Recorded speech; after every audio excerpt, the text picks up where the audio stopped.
Welcome back again to Last Week I Watched. I'm Mark, and I watch and review movies and TV shows, and then I'll give you my opinion about whether or not they're worth your time. So this week I'd like to talk about Guillermo del Toro's Cabinet of Curiosities. It didn't quite make it into spooky season, but I really want to talk about it, so let's get into it.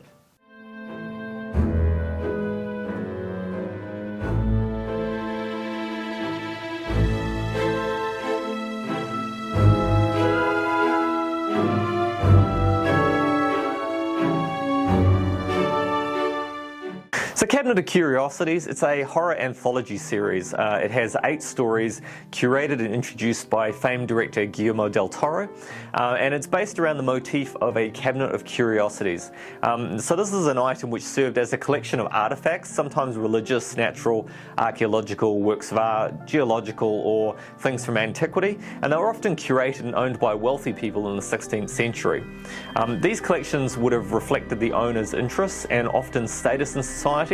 I could imagine they would pull them out after dinner and then sit around and talk about these items, and it would provide some kind of entertainment as well as a means to lord it over everyone else if you had something better. And these were actually the precursors to modern museums. Originally they were a large room, but later as the collections became smaller and more focused, they were stored in ornate cabinets. So in Guillermo's case, he introduces an object from the cabinet each week, and then a macabre story connected with that object unfolds. And like the items in the cabinet, the stories have different elements and styles, but fit under an overarching theme, usually the supernatural and the unusual. So in Season 1 there are 8 stories from 8 different directors from within the horror genre. Episode 1 is Lot 36 by Guillermo Navarro and stars Tim Blake Nelson. It's about a racist right-wing veteran, Nick. He purchases the rights to abandoned storage lockers and then goes through them and sells off whatever he can find. In this case he's desperate for funds, and he searches a recently purchased locker and finds a German seance table and contained within 3 volumes on demon summoning. While searching for the extremely rare 4th volume, which will give him a massive payday from a collector who's willing to pay $300,000, he unwittingly unleashes something old and evil hidden away in the locker. Episode 2 is Graveyard Rats by Vincenzo Natali and starring David Hewlett. This one's about Masson. He's a grave robber in desperate need of funds, and he's fallen on hard times as pickings have been slim since rats in the graveyard have been carrying away the valuables from the newly buried coffins before he can steal them. When he discovers a way into the rats' underground network of tunnels, he stumbles upon riches and an eldritch terror that might make escape quite difficult.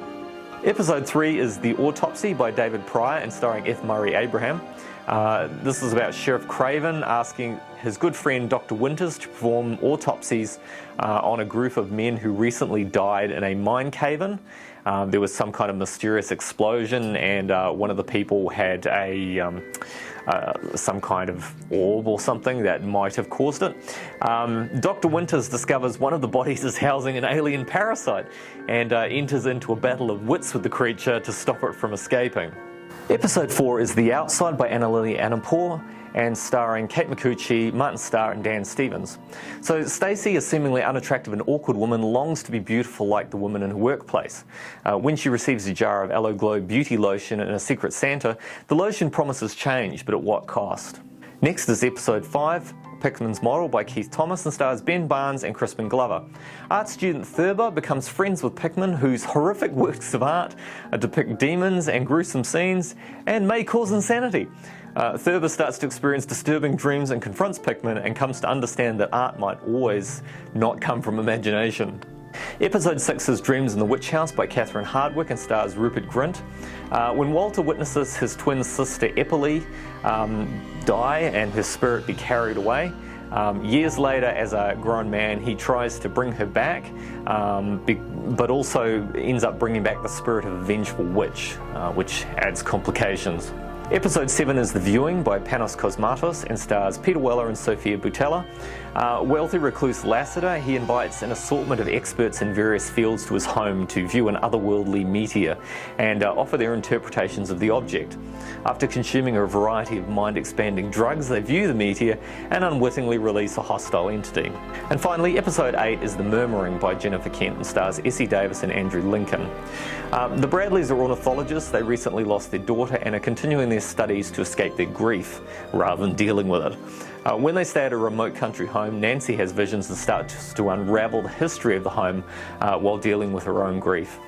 So the best thing about anthologies is you get a chocolate box of different tastes, and some are tastier than others, but there is something for everyone. And if you don't like this week's episode, perhaps next week will do, although the binge model on Netflix lets you enjoy them a lot faster than usual.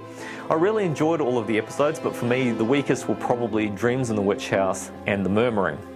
Dreams felt like it stretched its runtime too long. It's adapted from an H.P. Lovecraft short story. It wasn't always that engaging, and it felt like it took a long time to get to the point. So you could really sort of feel that they had kind of stretched that story out to fill the available space. And there are some changes from the story. It's essentially still the same, but I do think there was a bit much sort of padding added to it maybe. It's also, I think, kind of similar to The Murmuring in its theme in that it's also dealing with loss, but in this case in a much more direct, actionable kind of way.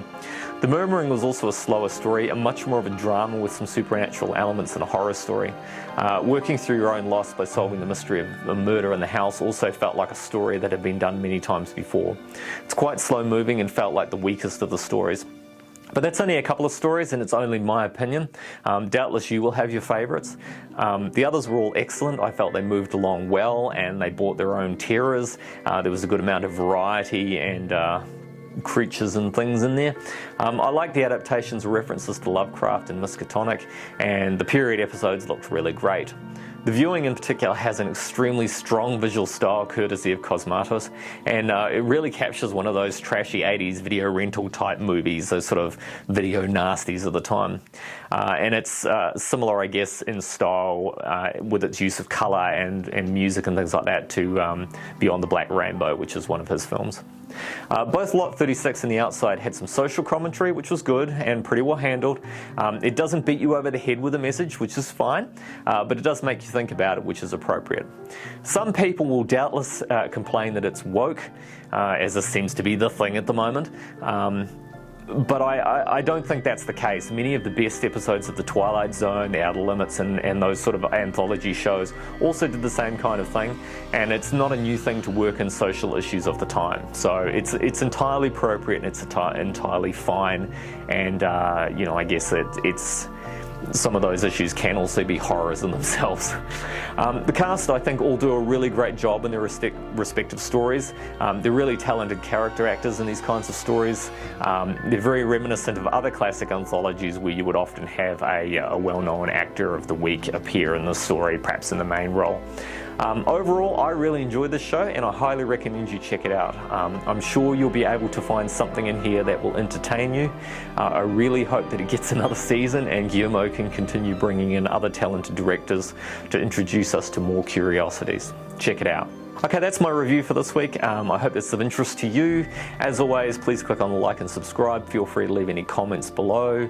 And on screen will be my bird and elephant link, where you can reach me on there. I'm currently posting to both things that I'm watching, so if you want to jump onto either of those and tweet or toot at me, feel free. We'll keep Twitter up until we can't tweet anymore. We'll see.